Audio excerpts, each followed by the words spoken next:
So update 19.11 I think it was, had this change in it. It said, the Relic reward selection screen now displays your owned count per relic.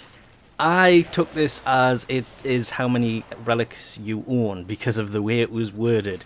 Yeah, I was massively wrong on that. It's not how many relics you own, because when you go to select a relic, it shows you how many relics you own anyway.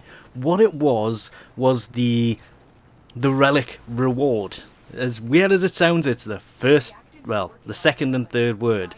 Relic reward. And when you go there, once you've cracked your relic open with your 10 Fisher things, you get to choose what you want to select. It's this screen that has on it how many things you own. So you know if there are 4 different things, because you're doing it with 4 people, you can choose the one you have the least of. Because then you can sell it, or you can see, oh well, I don't need this, I have 2 of these, but I only have 1 of this, so you can select that. This is one of those subtle little changes that I went in and I've been trying to get more prime parts kind of needed for Ducats and stuff, and this system at first, I kind of seen it and went, okay, meh. Then carried on. Of course, it doesn't add the number of the parts that you have. Say you select one part that you don't have.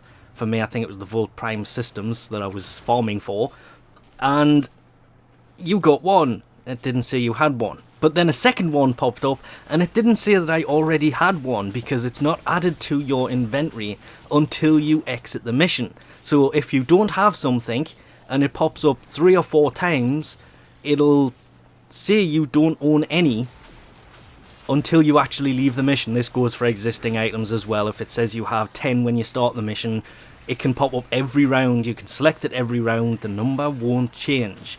But this was insanely useful.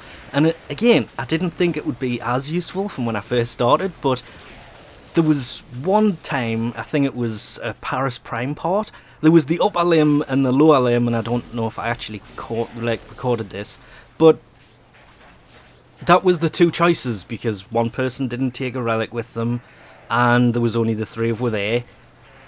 Weirdly, I went for the one I had the lowest number on, because I had the lowest number on it. That was the only reason I went for that reward. I looked at how many you had, and decided to go for that one, because I had less of them, which I don't have a particular reason for it. It's just simply because this system was there. I was able to see that, oh well, I have less of this item than I do this item, so I'll take that. So I've got 1 more of that rather than 1 more I have more of, which actually made this system really useful. It's one of those little changes that can go unmissed, unmentioned, unnoticed, but actually makes the game kind of more useful. It did sway what I was going to take from the reward, where I would have normally just left it and went, oh well, it's the Paris Prime, I've got one, I've got loads of parts of it, I don't particularly care. But instead I went, oh well, I could leave it like that, but I'll take that one because I have less of that. So it does what it's supposed to do. It is a really, really useful system. Anyway, we'll leave this off here for now. Thanks for watching, and I'll catch yous next time.